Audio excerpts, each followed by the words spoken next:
I have the option. Good. Started the Okay. recording, so it's fine. Just give people 1 more minute to join. Start.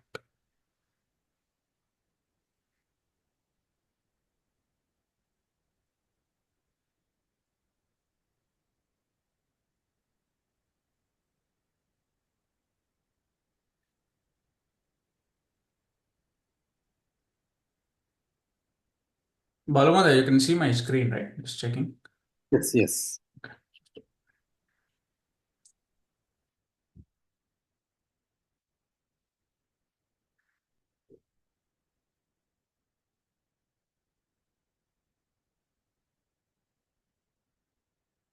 एकनिमिषानन्तरं कक्षां प्रारम्भं कुर्मः.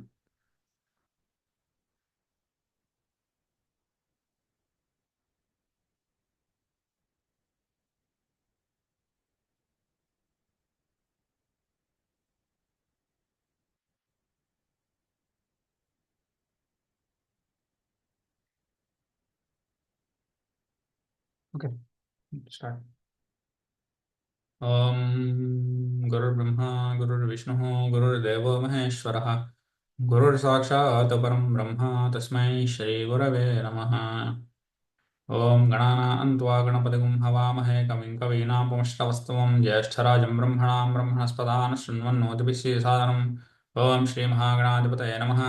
ॐ प्रणो देवी सरस्वती वाजयभिर्वाजिनीवती धीनामवित्र्यवतु. ॐ सरस्वत्यै नमः. ॐ ज्ञानानन्दमयं देवं निर्मलस्फटिकाकृतिम् आधारं सर्वविद्यानां हयग्रीवमुपास्महे. Okay, good.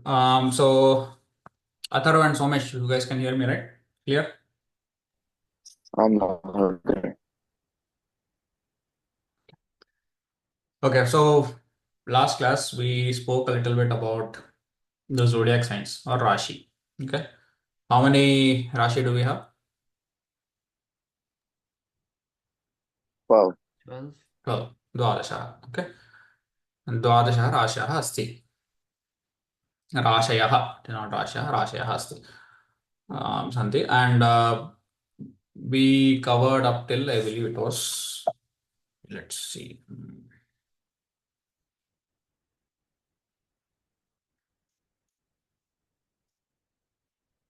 till Virgo. Okay, till Kanya we covered. So we will go forward today in this class. We will try to finish off the rest of the Rashis. And then we'll see what else comes after that. But so can anybody tell me the names of the 6 Rashis that we covered, starting from the first one? What is the first Rashi? Aries. Aries, Uttam. And give me the Samskrita name also. Oh, Meshah. Meshah, Uttam. Meshanantaram?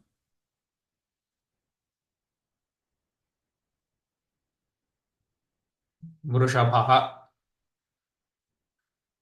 What is Vrushabha in Angla Bhasha? Taurus. Taurus, Uttam. After Taurus? Mithuna. Mithuna, Uttamam. And what is Mithuna in Angla Bhasha?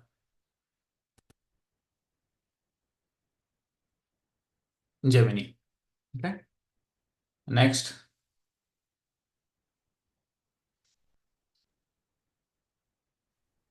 Cancer. Uttamam, Cancer. And Cancer in Samskrita? Karkataka Rasi. Karkataka, Uttamam. And when you mention the names, the associated symbol or the animal should also immediately come to mind. So Aries is a bull. Okay. Taurus is, sorry, Taurus is a bull. Aries is a ram. Okay. And for Gemini, what is the symbol? Twins. Yeah, I don't know if I told it, but twins, two children, of the same gender playing with each other. So then immediately what should that tell you? That tells you that if you have twins, if a couple, if a husband and wife have twins, then there is a very, very strong likelihood that one of them is a Gemini. Usually, Gemini people have more twins than the other signs. Okay, the next sign is Cancer, also called Karkataka. What is the symbol for Cancer? Crab. Crab. The name itself means that in Samskrita, Karkataka means crab. The sign after that is Leo. And what is the sign of what is Leo in Samskrita? Simha. Simharashi. Uttamam. And what is the symbol for Simharashi? Lion. Lion. Uttamam. And after that, Virgo. Virgo. Uttamam. And the symbol for Virgo is Kanya. Kanya. So the name for Samskrita name is Kanya, and the symbol is, what is the picture that should come to your mind the moment anybody says Virgo? It is a lady, a young lady on a boat in a lake, and in her hands she is holding a sheaf of corn in one hand, and in the other hand she is holding either corn or dhanya. They say dhanya. It can be any sort of grains in one hand, and in the other hand she is holding a lamb. Okay. The reason these symbols are so important is it tells you immediately about the character of that particular Rashi. So Karkataka, the symbol is a crab. So immediately to your mind, what does the crab like? The crab likes dark places, it likes being underground, it likes being near water, it likes walking sideways, right? It's really, really fast, and its change is constant in a graph because it goes burrows deep into a hole, and then it comes back up into the onto the surface, and then again it will go into the water, it will hunt, and then it will go back down. So it keeps changing. Even the style of walking is different. It doesn't walk in a straight line, it goes to the side. So all of these symbols are meant to help you remember. Think of them like mnemonic aids, right? Mnemonic aids. They are meant to help you understand the significance of the Rashi, what it does, and what the people of that Rashi are like. What are their strong points? What are their weak points? Basically, everything is contained within the symbol itself. If you go deep enough, okay. We will now continue. So we also spoke about the characteristics of each Rashi. So Virgo is the sixth Rashi if you count from Aries onwards. After Virgo, today we are going to learn about a little bit about Libra. Just what is the Samskrita name for Libra?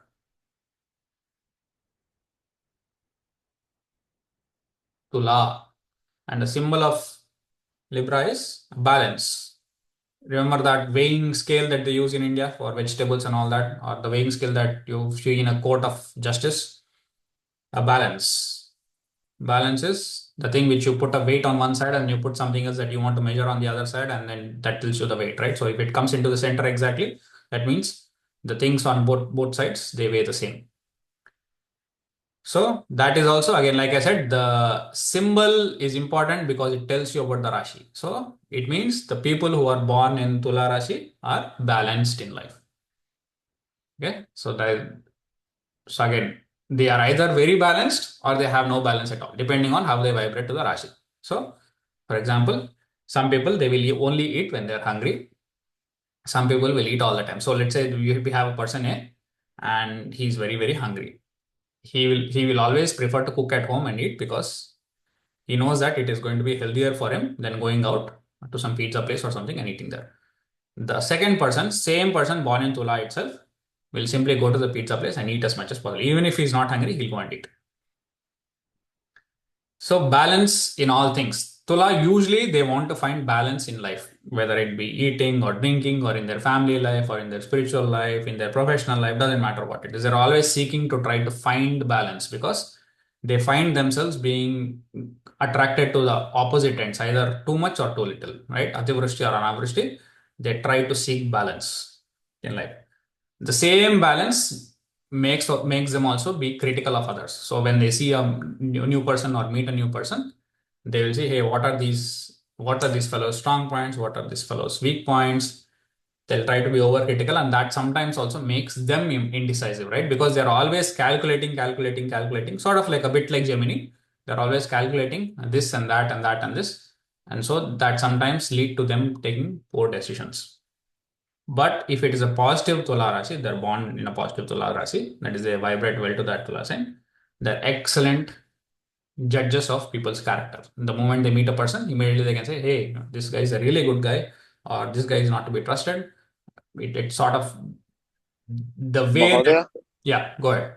by balance, do you mean like two ends of the spectrum? Like by what you said, uh, they like to eat a lot or they like to eat uh, at home? Is that what you mean? Yeah, exactly. Sort of like, so let's take two people, right? So let's take the example of eating, right? So according, if a person is yogic, then he knows that he has to eat about 70 or 80% of to just to satisfy his hunger. He should not overeat, right? This other person, just because he served something that is super tasty to him, he'll eat, even though he is full, he'll stuff himself and go ahead. So that going overboard is not something that people born in Tula Rashi will do. They will try to find what is the optimum point for any action in their life, be it in their studies. So, for example, if you, let's say you have an exam tomorrow, and if you study till 3 a.m. in the morning,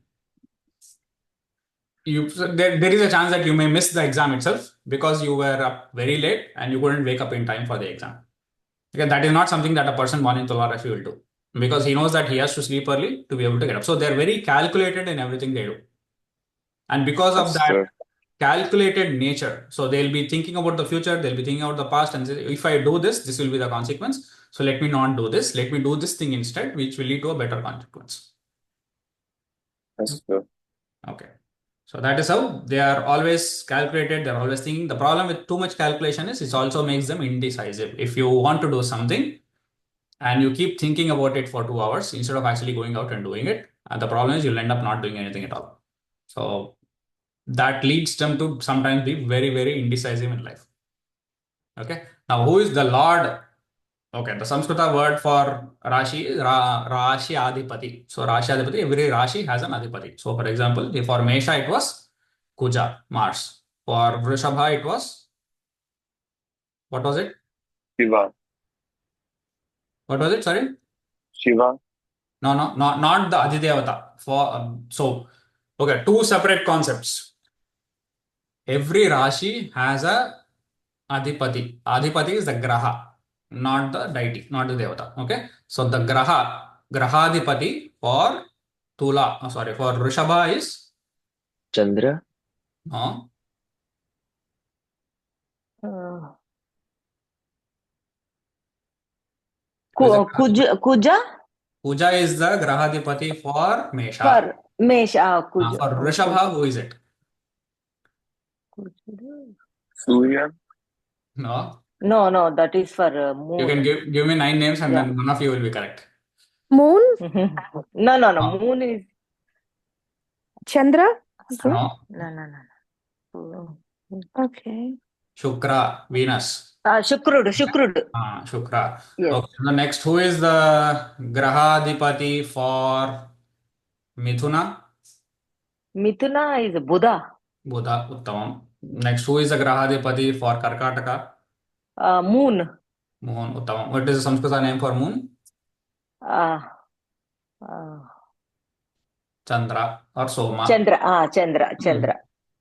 Okay. And who is the Grahadipati for Leo? Simha? Simharasi. Ravi. Surya. Ravi. Yeah. Who is the Grahadipati for Kanya? Buddha. Buddha. Buddha and Gemini both are same, right? Yes. Okay. Now, who is the Grahadipati for Tula? Sukrud.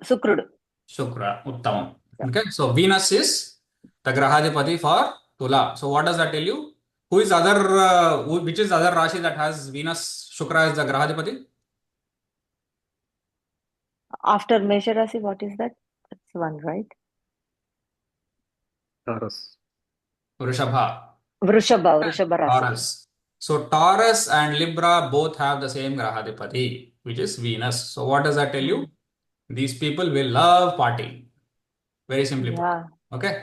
So they're excellent hosts. So if you, let's say you have a party or a get together or something, the get together that is organized by a Venus person, either a birthday party, it may be some other party, it may be going out with friends to a restaurant or something like that. The way these people organize parties, no other sign can do.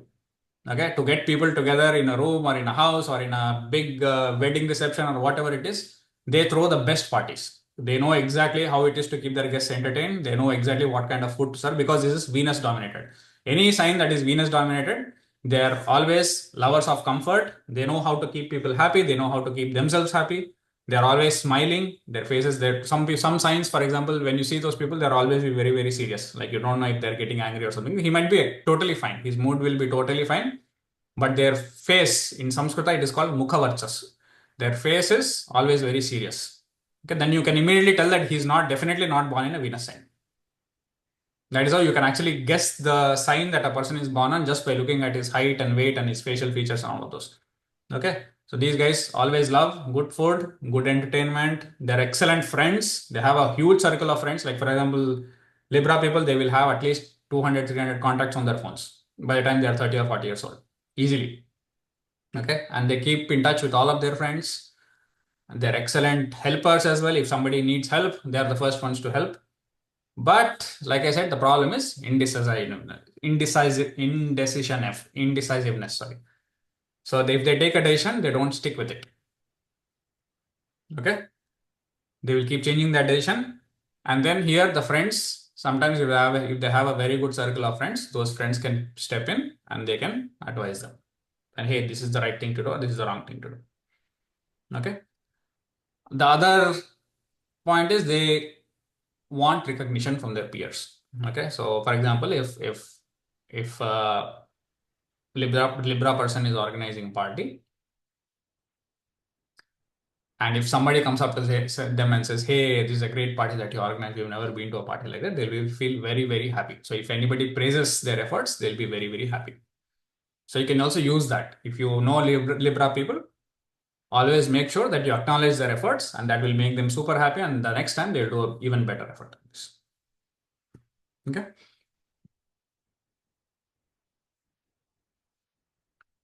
Next, we'll come to Scorpio. So Libra also rules like I said, each of these signs rules a part of the Kala Purusha. You can think of the Kala Purusha as the personification of time itself. Okay. Aries rules the head, Taurus rules the face, Gemini rules the shoulders, right? Cancer rules the heart, the upper chest. Leo rules the heart region down till the diaphragm. Virgo rules the intestines, and Libra rules the lower intestines. Okay, so this is all used in a different branch of Jyotisha called medical astrology. In medical astrology, for example, the astrologer can just simply look at your chart and say, "Oh, this particular year, the sun is or the Saturn is passing through this particular sign for you. So hey, be careful when you eat outside, and so that you are at a higher risk of contracting some sort of, I don't know, gastritis, or maybe something that you eat outside that causes discomfort to your stomach or to your throat or something like that, right? So, for example, some people keep getting throat colds again and again in the same region, in the throat area, or some people get colds which are deeper down in the lungs, within the diaphragm, or things like that. So, all of those disease diagnostics and remediation is a branch, is also a branch of Jyotisha called medical astrology. Okay. So in medical astrology, they use all of these body parts that I just told you to be able to diagnose and treat disease. So Ayurveda physicians, usually in the past, they always were supposed to learn astrology as well. They would always make the diagnosis based on astrology. Even modern medicine, today they run away from astrology, but Hippocrates, who was the father of modern medicine as we know it, and when a new doctor graduates these days, they're supposed to take something called a Hippocratic oath.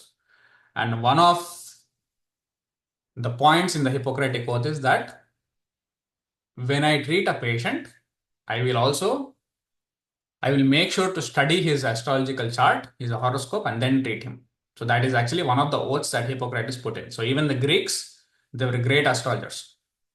at one point. After that, after modern medicine came in and all that, they removed that, but it was originally part of modern medicine also. Okay, because it makes it very, very easy to diagnose. If you just go to the doctor, for example, and say, hey, I have stomach pain, right? The stomach pain can be due to many, many, many reasons. It might be an infection, you might have fallen down and hurt your stomach, it might be maybe there is a loss of blood pressure somewhere, maybe there is some bug that is doing it, or maybe you ate something that did not agree with you. Uh, you may be you're genetically predisposed to that, and it's not really a big risk factor and things like that, right? So if the doctor is also an astrologer, then he will be able to look at your chart and say that, okay, because you have this particular planet in this sign, you are more predisposed to indigestion than others. So be careful in what you eat, avoid these foods, and so on and so forth. So Jyotisha at one point was used in medicine to such a large extent. Okay, just to give you an overview. Okay, let's go to the next sign. Next Rasi is Scorpio. The Samskrita name for this is Vrishchika. So the name itself gives you an indicator. The Scorpio, the symbol of Scorpio is scorpion, the annual scorpion. Okay. So these people are very, very hardworking. This is actually one of the deepest signs in the Rashi Chakra. Okay. One of the hard to understand signs in the Rashi Chakra. These people are extremely hardworking and very, very courageous. Okay. Who is the Adipati? So the moment you hear hardworking and courageous, you should be able to guess the Grahadipati for this particular Rashi. Who is the Grahadipati? Puja. Puja, Uttam. Okay, so hard work, courage, valor, weapons, chemicals, guns, bombs, medicines, all of these go with Puja. Okay, so Puja is Mars. So these people are very, very hardworking and courageous, very practical people. So, for example, in Telugu we say nakenti, right? So if you go to a person who is in Vrishika and you tell him, hey, can you please do this work for me? The first thing he will say is, so what? So what will I get out of it? So unless there is something in it for them, they will not do any charity. Okay. Uh, they're very practical. Doesn't mean that they're bad people. They're very, very practical people. That's all. They're very good people, but also very practical. Unless there is something in it for them, they will not do that. They might not tell you that they will not do it for free, but they will look to themselves as well. So what are they going to get out of it? Whether it be knowledge, or maybe they're going to earn something out of it, or maybe there is a commission in there for them or something like that, right? Or recognition from other people that they are doing it or something like that. On Earth, this represents all the places where the rays of the sun do not reach. So underwater, caves, inside mountains, in deep holes under the ground, all of those things. So like ponds where water is stagnant, right? All the reptilian creatures like snakes, scorpions, things like that, right?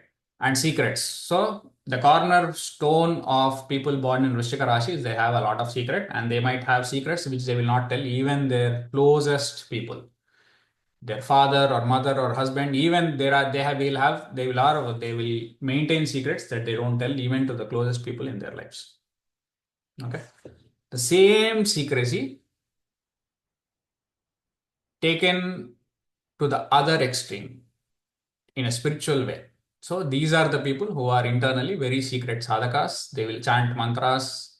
They will have a thirst for God, right? They might do a mantra for 30, 40 years till they get sakshatkara of that devata. They will be able to see gods, goddesses. They will pursue shastras like Tantra Shastra, Mantra Shastra, all of these shastras. They may be archakas in temples. So what is the most secret place in a mandira, in a Hindu temple, where not everybody is allowed to enter? Somesh or Athar? Garbhagudi? Okay. Garbhagruha. Oh, that's what it's called. Garbhagruha is called the sanctum sanctorium in English. It's actually Latin, but English borrowed it. It's called the sanctum sanctorium. Sanctum sanctorium is the centermost part of a temple where not everybody gets entrance, where the idol of the Lord or the Mother is established. And that is represented by Scorpio. All the drug smugglers, all the criminals, right, murderers, all of these also come from Scorpio. And people who are only allowed entrance into the sanctum sanctorium, people who have done intensive tapas, people, the rishis who are still present in the Himalayas doing tapas for 24 hours a day, right? Those people also come from Scorpio. So, like I said, every sign, there are no bad or good signs. Every sign has good or bad depending on the person, on how the person vibrates to the sign. Okay.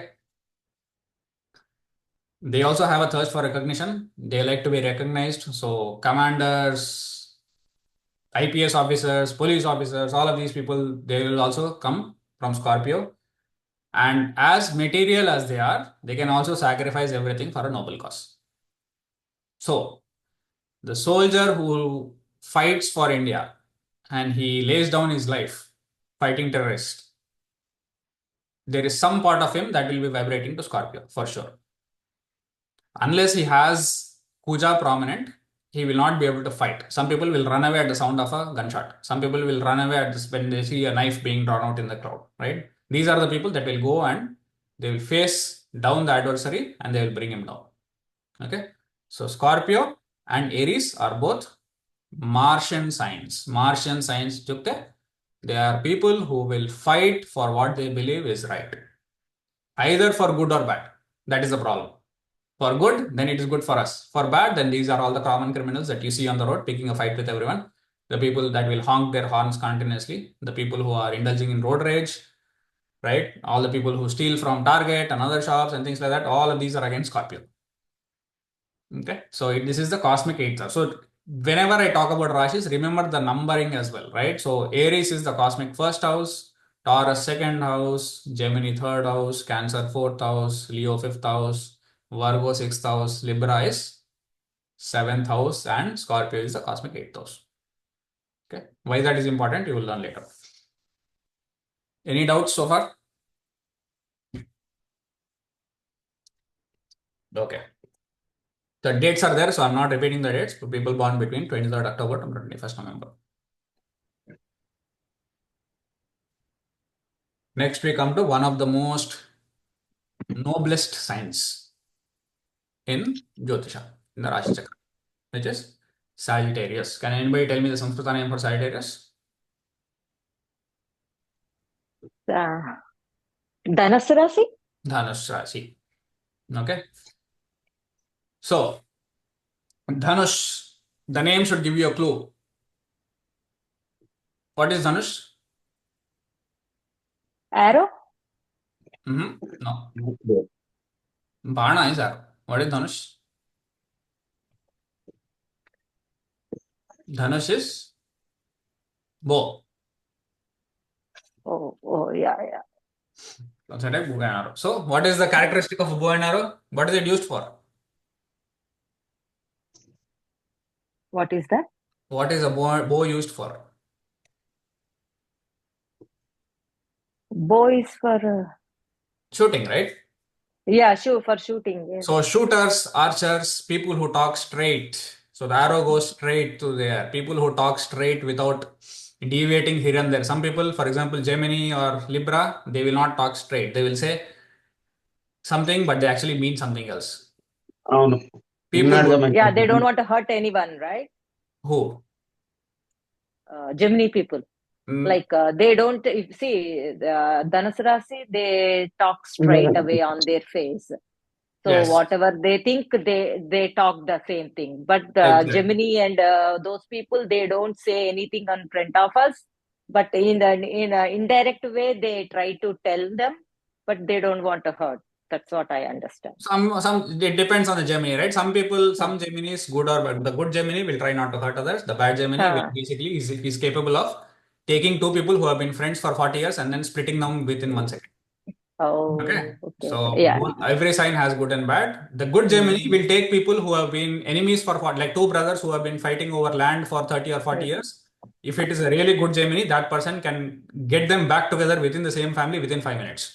Oh. Okay, so Gemini has the potential of either splitting or bringing together very, very fast. Sagittarius, on the other hand, they always talk straight. Like, what is the point? Come to the point, right? Don't dally about. If it's a Sagittarius doctor and the patient has some serious disease, the Gemini doctor will try to make you say, you're okay, but there is a small problem. The patient might be dying within the next 3 days. But the Gemini doctor will say, there is this very, very small issue here. Let's talk about it. He'll take 1 hour and he'll come to the point. Okay. The Sagittarius person will go to the person and say, you have 3 days to live. That's it, done, finish. They are, but not in a bad way. They are the nicest friends you can have. Like out of all the signs, if you have a Sagittarius friend or you have a Sagittarius person in the house with you, so they are the people who are Mr. Dependable. If you ask them for help, they are the first people that if you have, like, let's say you have 5 or 6 friends, the person who has Sagittarius prominent in their horoscope will be the person that will help you immediately without thinking twice about whether it will be difficult for him or not. The Martian signs, Aries and Scorpio, first they will think, I need to go to LAX to pick this guy up. That day my son has tuition. I don't think I can make it. Or that day I need to go somewhere else. I don't think I can make it. But the Sagittarius person will say, okay, you have a flight, you are coming to LAX, I'll be there. First he'll say, I'll be there. Then he'll figure out what to do with his schedule. He'll make it work somehow. Okay. So very, very reliable friends. They always have spiritual spark in them. They're always in search of God, or they're reading spiritual books, or they have some outlook towards the higher things in life. Okay. They're always projecting happiness. Okay. Their face is always happy. They may be very, very. So remember the bow again. So what is the bow? You take a string and tie the two ends of the bow together. And then you pull the arrow and the string gets very, very tight and then it releases the arrow, right? So Sagittarius people are like that inside. Inside, they may be extremely tense about some issue that is happening in their lives. But if you look at them, you will not even see an inkling of the tension in their face. Their face will always be smiling, always happy. They may be suffering from a medical issue. They will not let anybody know. They will still go out and help them. And who is the Grahadipati for Sagittarius? Guru. Guru, Uttam. Guru is, what is it in English? In English, Jupiter. Jupiter. So, Grahadipati for Sagittarius is Jupiter. So, all of the qualities for Jupiter. What is the foremost quality of the Guru is being a great advisor. So, if you have Sagittarius friends, they will often give out very, very good advice to their friends. Okay. Very service oriented. The people who go and do service. So there are 3 signs which are known for doing service. Like for example, if there is a charity, maybe let's say to take an example here, let's say there is a Chinmaya mission and they are doing some sort of service for the poor, or they're collecting food for a food bank, or maybe they're collecting clothes or something like that, right? Out of 10 people in that room, 5 or 6 people will be from Sagittarius or from Virgo or from Pisces. Those 3 signs are always looking to serve others. Signs which are of signs for whom service is very important in life. People who go very frequently to blood banks and donate, even though they might not get anything out of it, but these people will feel like going to the blood bank and donating some blood. Okay. And then since the cornerstone is Guru, so on earth, what is Guru, right? Guru is the principle of teaching in the universe. Teaching on a lower plane or teaching on the higher plane. Teaching on the lower plane is your teachers, your mother, your father, who you learn from on a day-to-day basis. Your mathematics teacher, your science teacher, your mother who is telling you to clean up after you take a bath, or who is telling you to clean up your desk after you study, or your father who is telling you to organize your finances or not to spend your pocket money on silly things and things like that. Those are also gurus. And then we also have higher gurus who are responsible for the spiritual evolution of mankind, right? So what are you going to do in this Janma, in this particular birth, what you did in your previous births, what you did in the future births? It is said that we all have a guru who is taking care of us. So guru need not be in a physical body.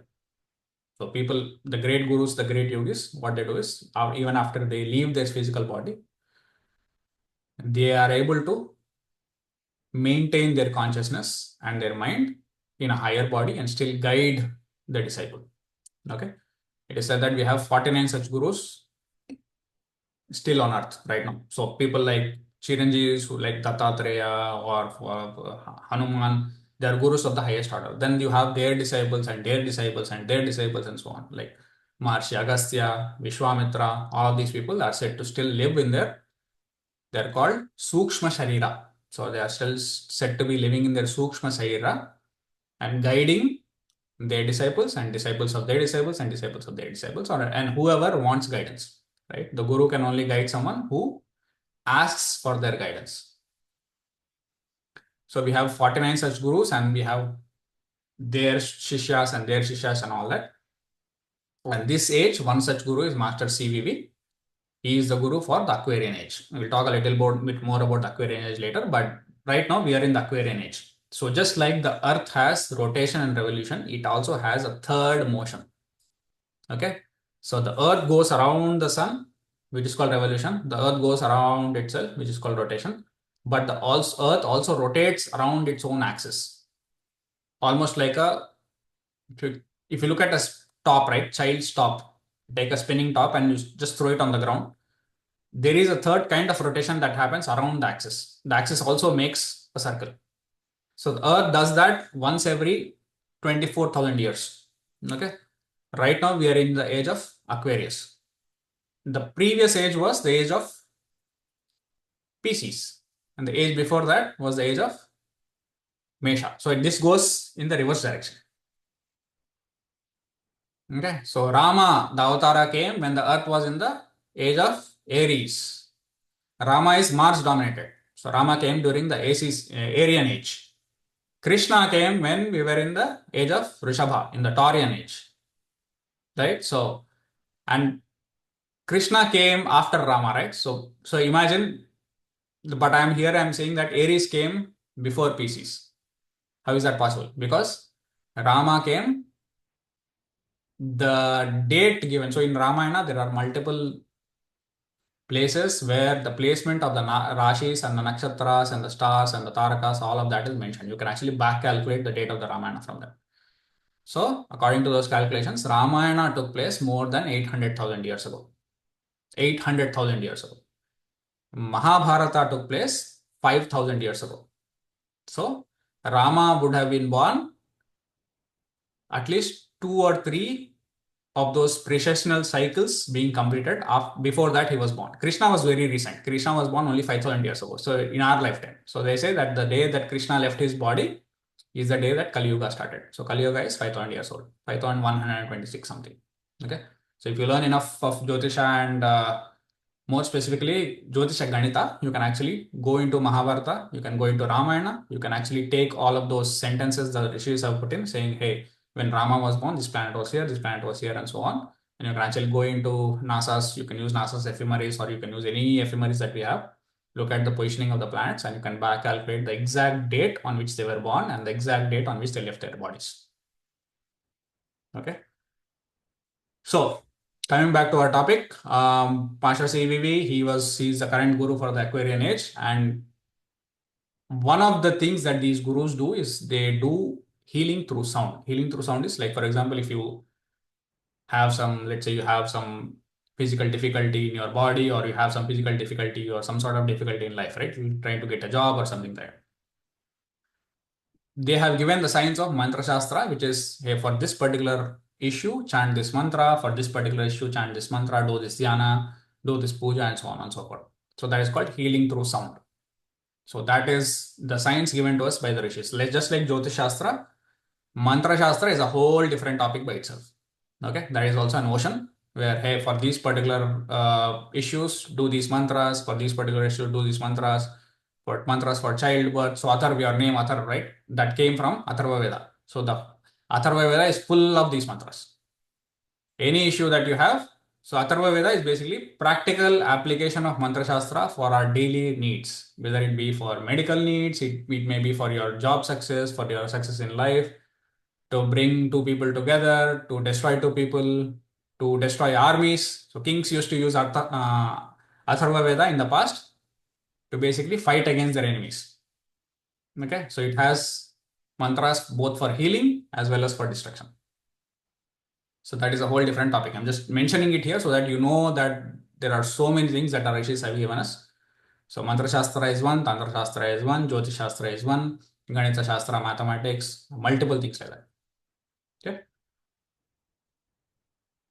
So let's proceed. The next Rashi is Capricorn. Samskrita name for Capricorn is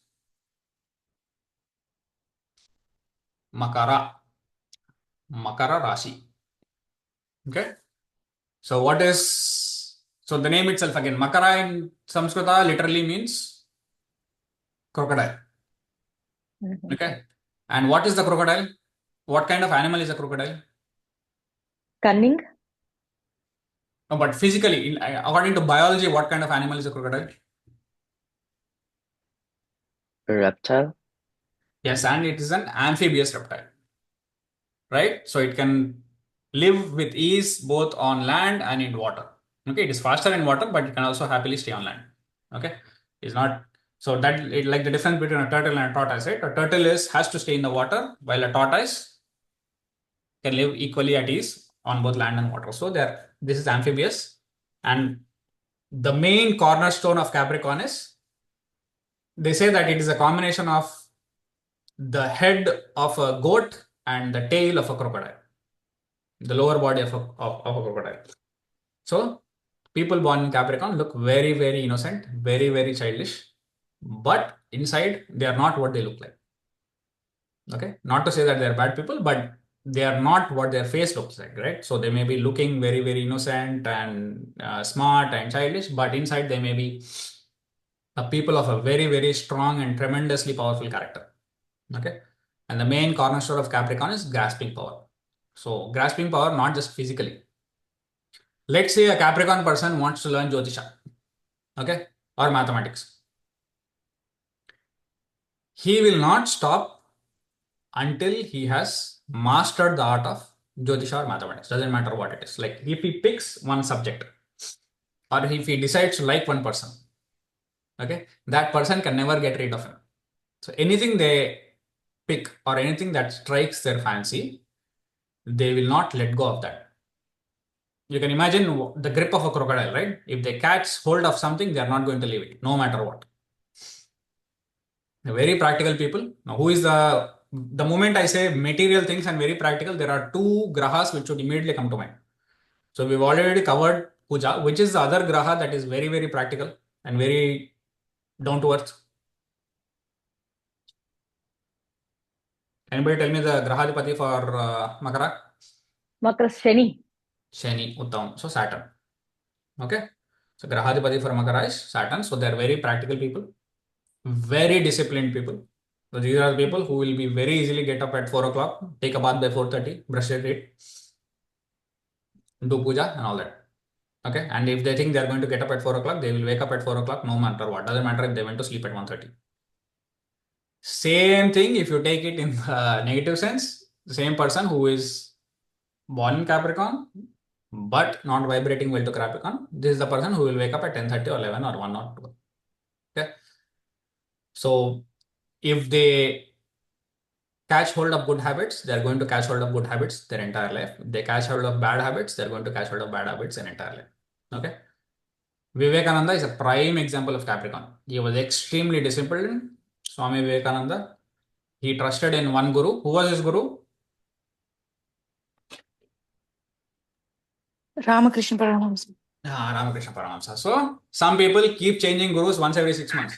One day they will go to this ashrama, the next year they will go to some other ashrama. After that they will watch some gurus pravachans on TV9 or something. Then they'll say, hey, this guru speaks really well, let me go to him. Then they will go to some Pitadipati.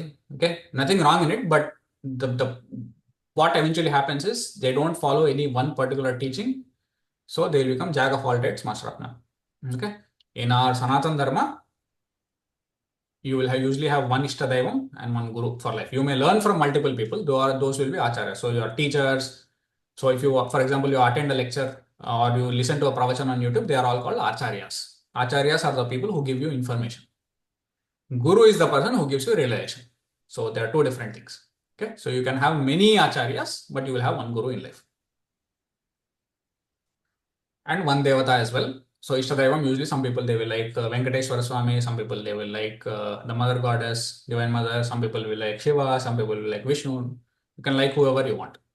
You can pray to all of the gods, but at the same time, you have to have one god in your heart or one form of the devata in your heart that you can relate to the most. Okay. So Capricorn, like I said, right? So they need very material things, very practical. But if they are interested in spirituality, they will reach the stage of Swami Vivekananda very, very easily. But if they're interested, usually they will not be interested because they're more interested in jobs and cars and bikes and money in the bank and things like that, right? Very practical people.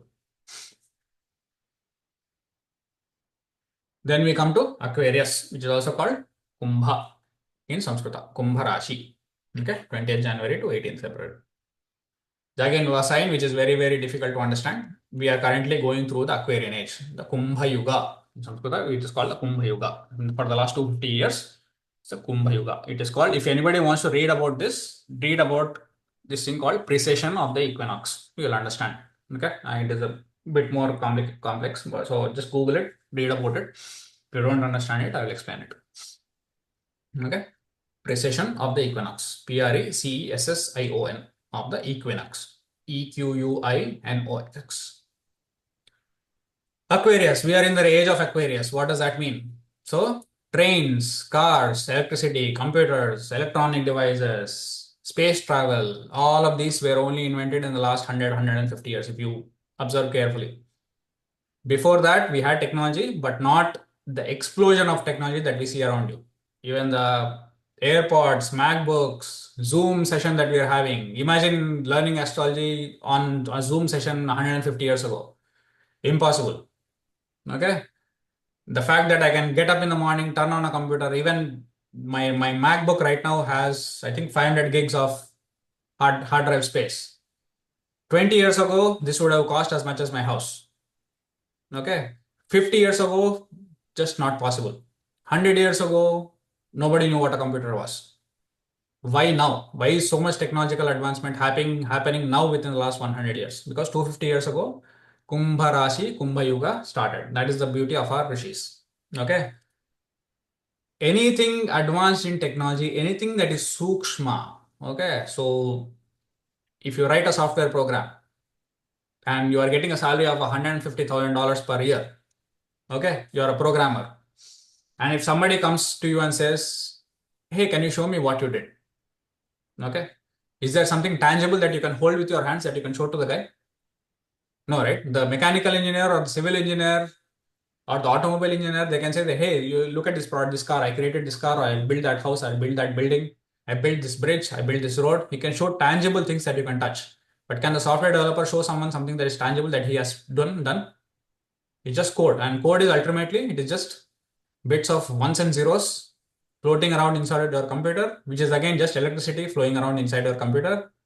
And if you turn off the switch, then none of that exists.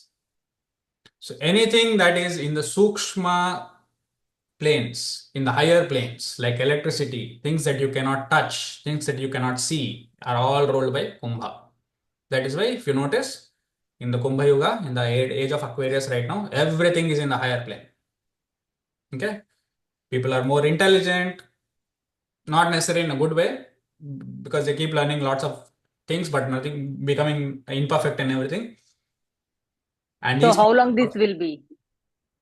Like, what's the period for this? for the You next said, 2000 yeah. years. Oh, For the next 2000 years, technology will keep advancing. 2160 is the exact number. Will keep advancing, and the rishis have also said that at some point in the next 100 years, teleportation will be invented. Just like you see in Star Trek. You place an object into a machine in this place, Hmm. and then 5 seconds later, it appears in another city. They say that the teleportation of humans will also eventually be discovered, and we will be using that as a form of transportation. Okay. Oh.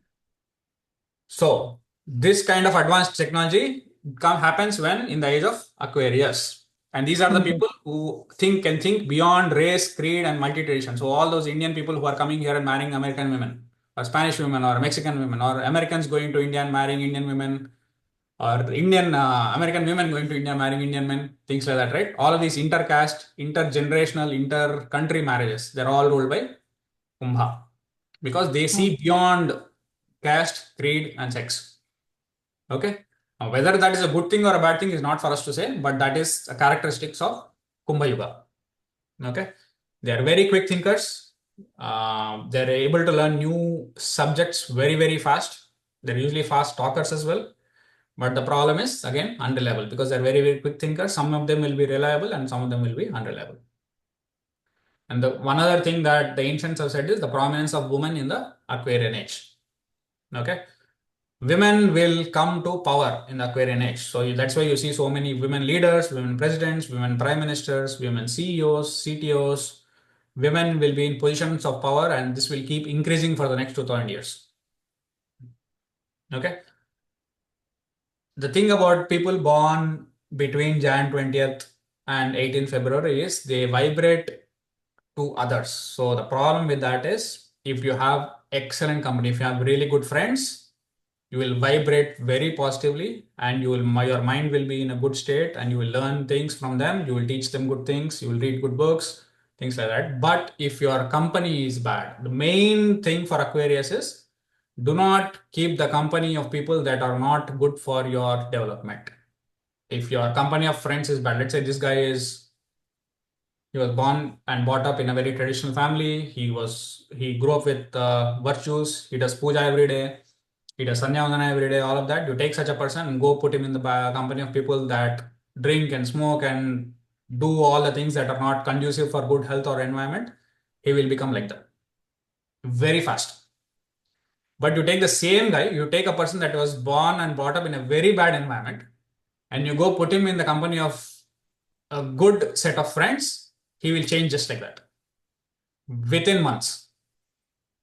Okay, so they will pick up the vibrations of whatever group they are in. So the group that people born in Aquarius are in is very, very important. So Aquarius children, if you're born in Aquarius, make sure you keep to a good set of friends, people who have good habits or the same cultural background that your parents want you to be in. It helps. Okay. And people born in Aquarius, if when they want to make major decisions in life, they have to do it alone, all by themselves. Don't ask others for your decisions. Libra people, they have to ask others for decisions because they usually end up taking the wrong decision if left alone to themselves. But Aquarius people, it is better for them to take the decisions by themselves when there is nobody around. And these people, they do very well when they walk in amongst nature. So a good recommendation for people born in Aquarius is to go out whenever you are having a problem or you're thinking about a problem. Go out, go sit near a tree or go to a park, find yourself in the midst of greenery, and then think. Automatically the mind will calm down and you will come to the right decision. Okay.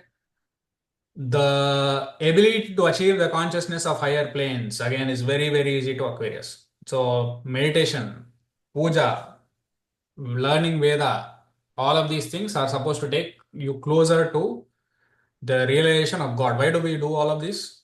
Why are we learning Jyotisha? Ultimately, not for hey, when am I going to get my new job? When is my son going to get married? Or all that is good. Yes, that is also important. But ultimate aim of this is to take you closer to God, to the realization that there is a God that is within you, and the same God that is within you is also there without you. Without as in outside you as well. Okay. That consciousness is always easy for people born in Aquarius to achieve. Okay. So Advaita philosophy, Aham Brahmasmi, all of that. I am God. God is all there is, right? Who gave Advaita to the world? Adi Shankara. When Adi Shankara gave out the Advaita philosophy, nobody understood it. Most people could not get it, basically. Even now, most people cannot get it.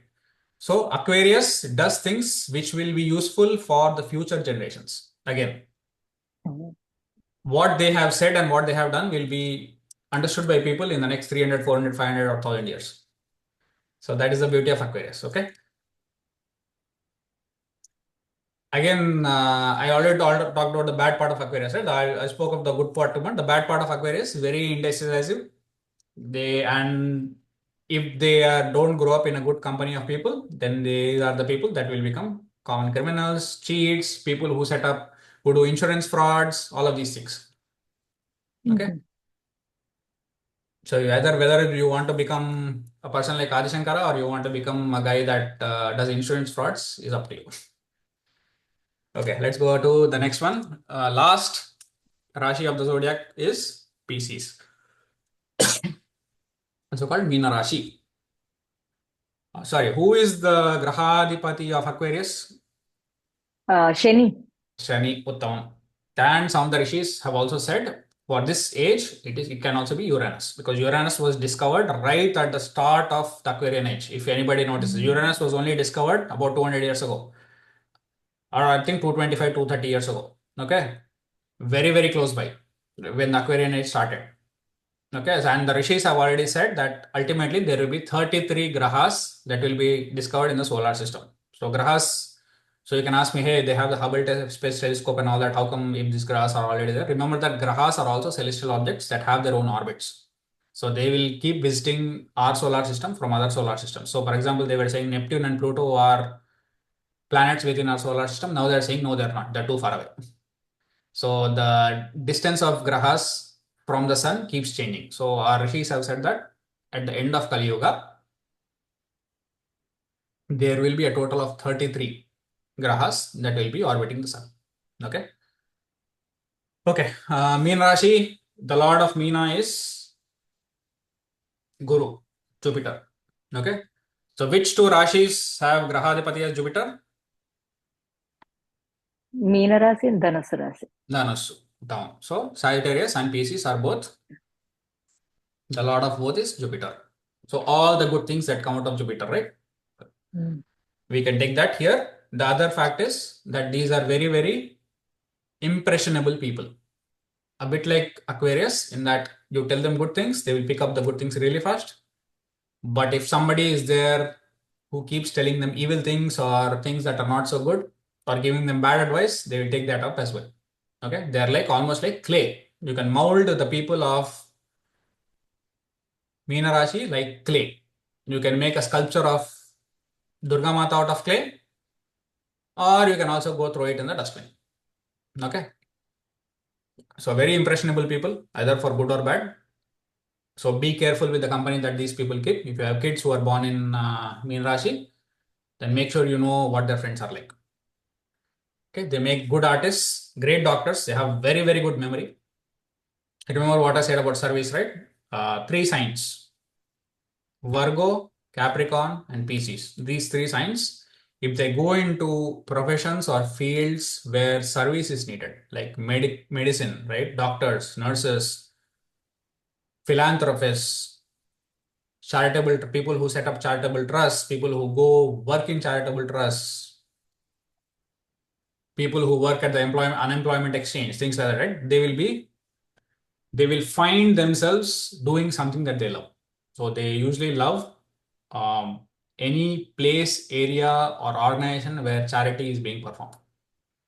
All the great seers are drashta. The right word for seer in Sanskrit is drashta. Drashta is the one who can see, literally who can see. What can he see? Events that will happen in the next 100, 200, 300, 1000 years. Like Veera Brahmendra Swami, Nostradamus. These are all people born in Pisces. Okay, very prominent doctors will come from Pisces. They can see through people. In that, if a person born in Pisces meets with 5 different people, let's say he meets 3 new friends on the same day, immediately he can say that, okay, this guy is very reliable, this guy not so reliable, and this guy is a cheat. Okay, they have the ability to read people, which is inherent to them. They can tell immediately who is a good person, who is a bad person. And because all signs that are ruled by Jupiter, so Sagittarius and Pisces, because they are ruled by Jupiter, who is the Karaka for Dhana or wealth, usually they are financially lucky. Financially, they're usually well off. Even if they're not well off, it will be for a period of 7 or 8 or 10 years. And then after that, they'll come back into being financially okay. Okay. And they're born to serve humanity. Like I said, service is the cornerstone of this particular sign as well. Any questions? No? Okay. We are on time. Okay. So today I'm going to extend the class a little bit. So today is going to be the last class. I was told to make sure that today is the last class. So after this, Atharv and Somesh, feel free to ping me and ask me if you have questions. I'll send you this PowerPoint presentation. Okay. So for the others on the call, if you want to continue, I'm happy to continue teaching at 8:30 every Sunday. Just ping me separately on WhatsApp and I'll create a separate group because this is Samskrita Bharati. I don't want to put that up here. Okay. All right. Yeah. Aditya, I'm going to India. Then next week, I might not, but I'm very interested to learn astrology. So, can you make a group to teach further? Okay, Andy, sure. I'll ping you. Let me Huh. know what date you're coming back. But others as well, if you are interested, let me know and I'll create a separate group. Okay. Okay. All right. So we covered the Dwadasha Rashaya. Okay. We covered the 12 Rashis. We need to look at the Rashi Chakra. Okay. This is the Rashi Chakra. So when you draw a horoscope, okay, I'm going to point and I want Atharv and Somesh, I want both of you to come out of mute and tell me which Rashi is which one. Only both of you. Okay.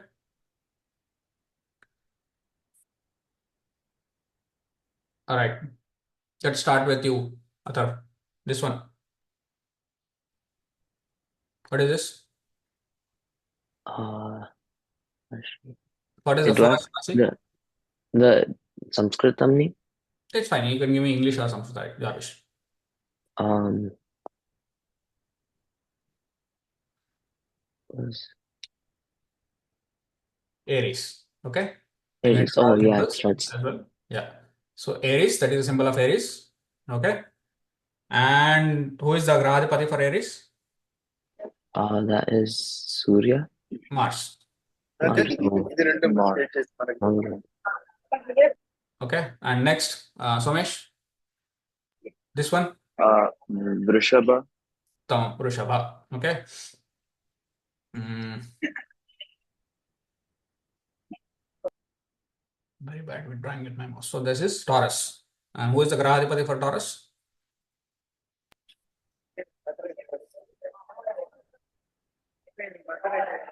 Venus. Shiva. Okay. Or no, from Venus. Sorry. Venus. Shukra. Okay. Um, Next one, Mithuna. Mithuna. Uttam. And then is it Mercury? Mercury. Uttam. Did you guys look at the symbols for the planets that I sent across, or do you still need time? So if I draw it here, will you be able to remember or not? I think so. Okay. All right. So the Grahadipati for Mithuna is Budha, Mercury. Somesh, you go ahead next one.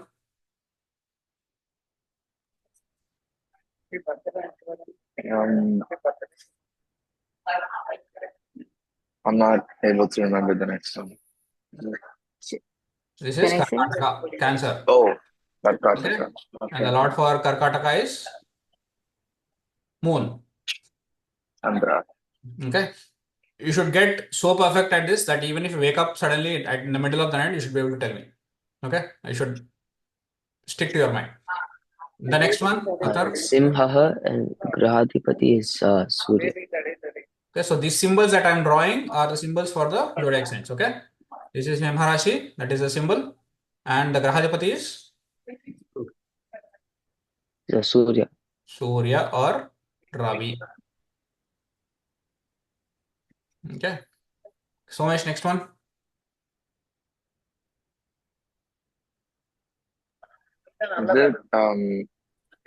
Is it Virgo? Yes, Uttam, Virgo or Kanya Rashi. The Grahadipati for Virgo is Um, is it Chandra? Mercury. So you look at the symbol. Mercury. Immediately I'll tell you. Okay. So Mercury is the Grahadipati for both Gemini and Virgo. Okay. Okay. Next one. Atharv. Libra, but I forgot Sanskritam name. That's okay. Libra is Thula. Okay. So And it is then Libra and the Shukra. Grahadipati is Shukra. Uttam, Venus. Shukra, Venus. Next one, Somesh. These are the ones we covered today. Which is a secretive sign?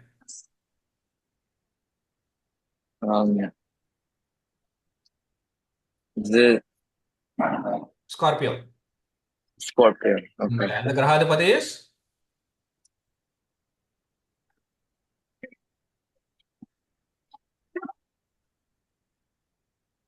the Grahadipati for Scorpio is Mars. Okay.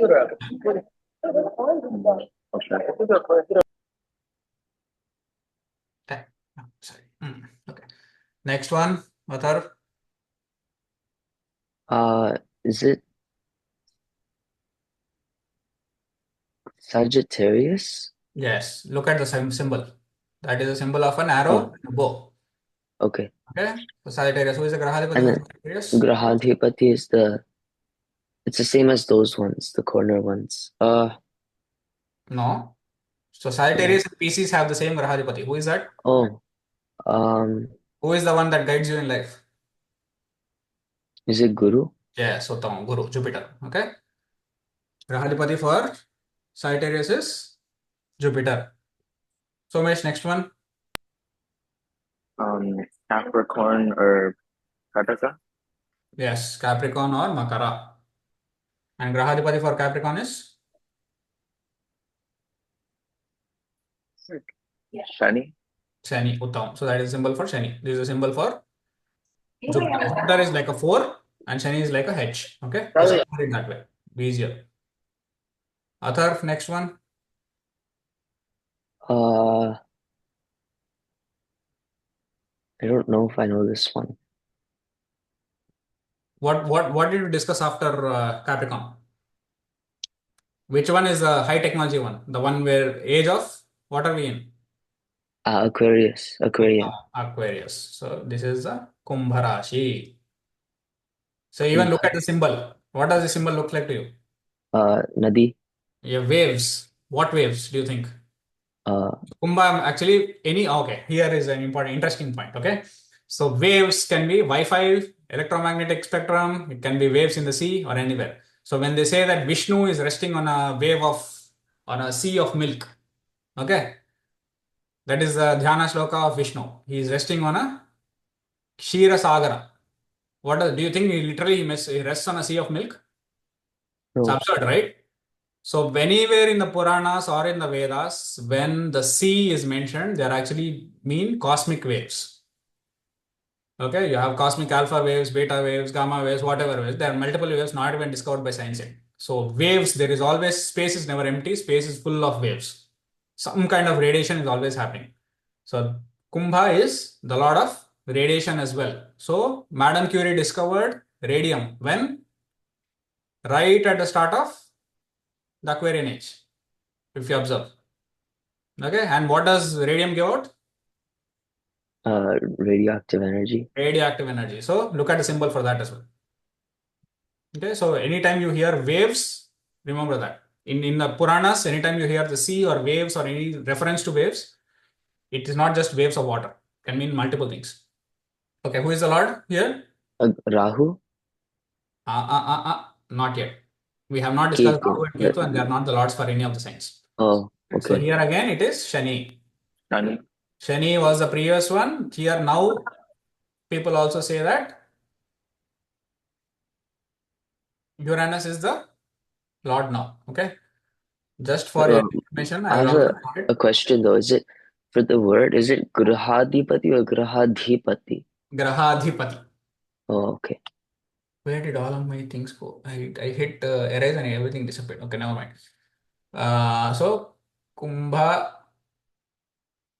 let's do Shani for now. Okay. And if just for your future reference, the symbol for Uranus is this. Okay. Next one is species. Somesh. Species, the Grihadipati is Mars, is it? No. So Pisces is second. Who are the two signs ruled by Jupiter are Sagittarius and Pisces. Oh, So again, Guru. Jupiter, Guru. Okay. So now that we have seen that, just make sure you remember all the zodiac signs and the Grahadipatis. So we'll quickly discuss the next topic. I want you to know the names of the nakshatras also. Okay. All right. So nakshatras, what are nakshatras? Constellations. Okay. Does anybody know Aditya Hridayam here? Do you both of you know Aditya Hridayam? The slokas? No, no, there. Okay. Okay. In Aditya Hridayam, there is a line that says Nakshatra Graha Taranam. Nakshatra. Okay. So nakshatras, grahas, and tarakas. So tarakas are the stars that you see Somesh, can you please mute? I think there is some background noise. So the tarakas are the stars that you see in the night sky around you. Okay.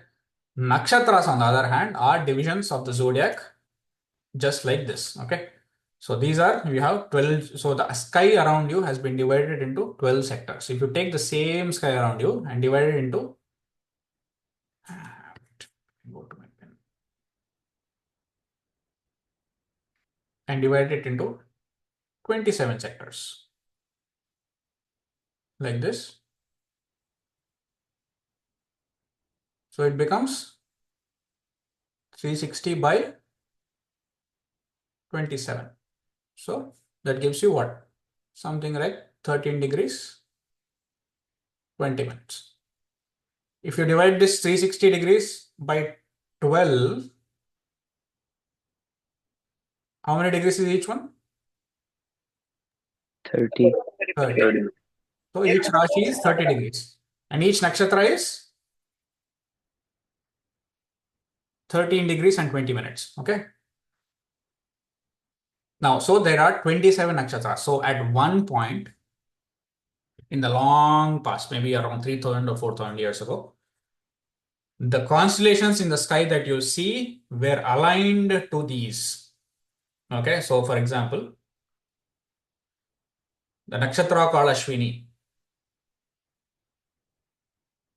okay, was present here, okay, in this particular segment.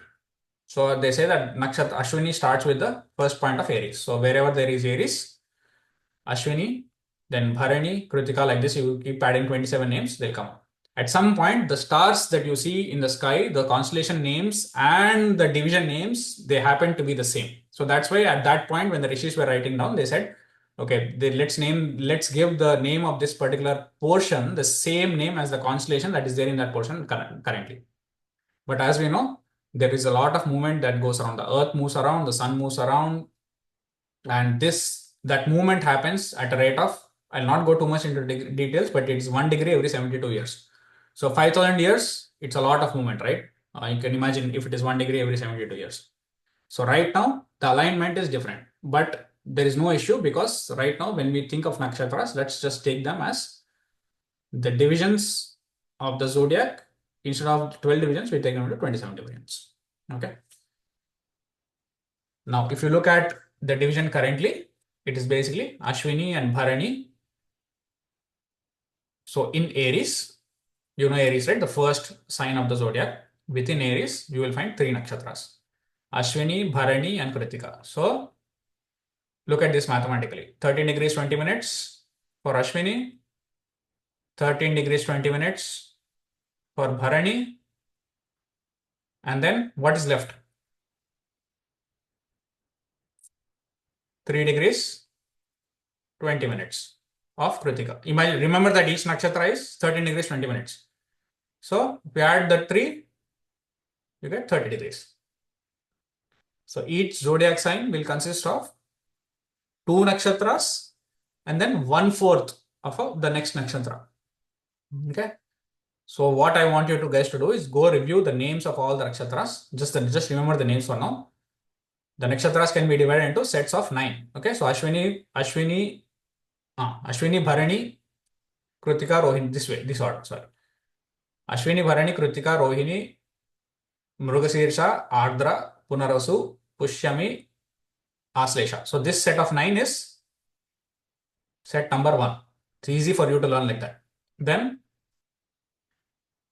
Magha, Purva Falguni, Uttara Falguni, Hasta, Chitta, Swati, Vishakha, Anuradha, Jyeshta. Second set of 9. And then Mula, Purashada, Uttarashada, Shravana, Dhanishta, Shatavisha, Purvabhadra, Uttarabhadra, Revati. Third set of 9. Okay. I want you to be able to tell me all the names of the 27 nakshatras. Okay. Take your time. You memorize them in sets of 9 and that'll be very easy. Okay. We don't have time to go into more details, but when somebody says, hey, what is your nakshatra? What does it mean?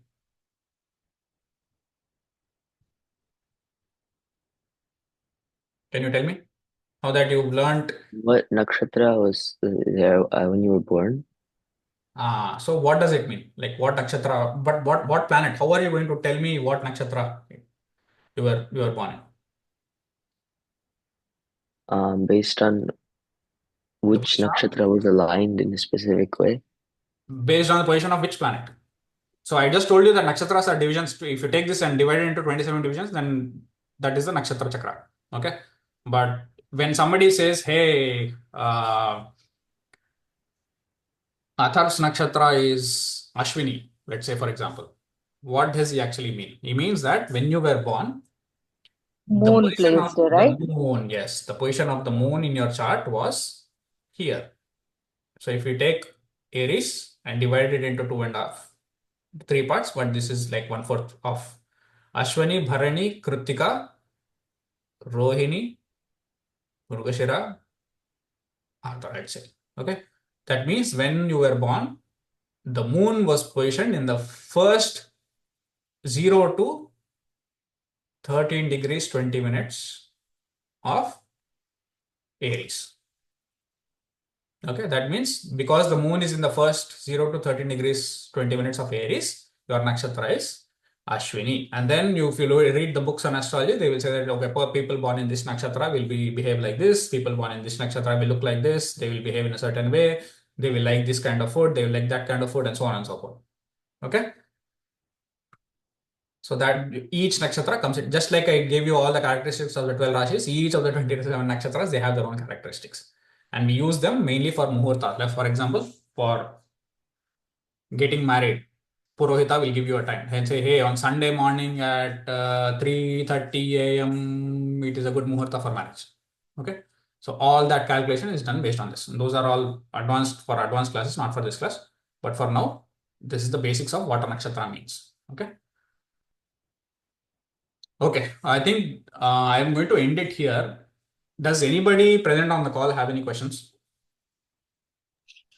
Mahodaya, um, could you share this slideshow presentation with Yes. me? What I'll do is I will save this and I will put this in a Google Drive and I will share the link for the Google Drive in the chat. Okay, in the Jyotisha group.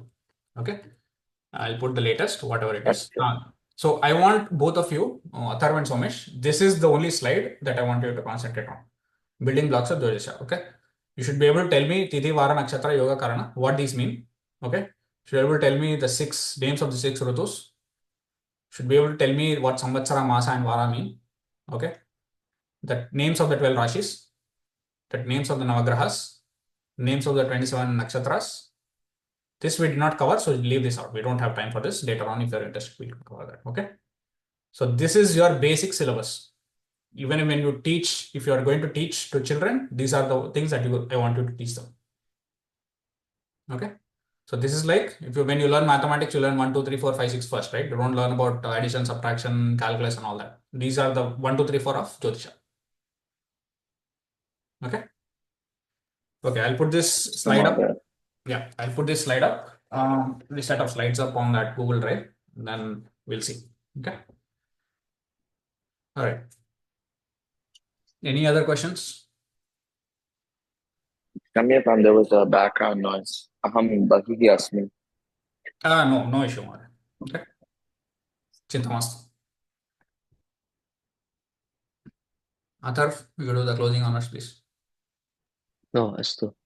सर्वे भवन्तु सुखिनः खलु? I think you want. ॐ सर्वे भवन्तु सुखिनः सर्वे सन्तु निरामयाः सर्वे भद्राणि पश्यन्तु मा कश्चित् दुःखभाग् भवेत् ॐ शान्तिः शान्तिः शान्तिः Okay. सर्वे धन्यवादः. धन्यवादः महोदय. धन्यवाद धन्यवादः.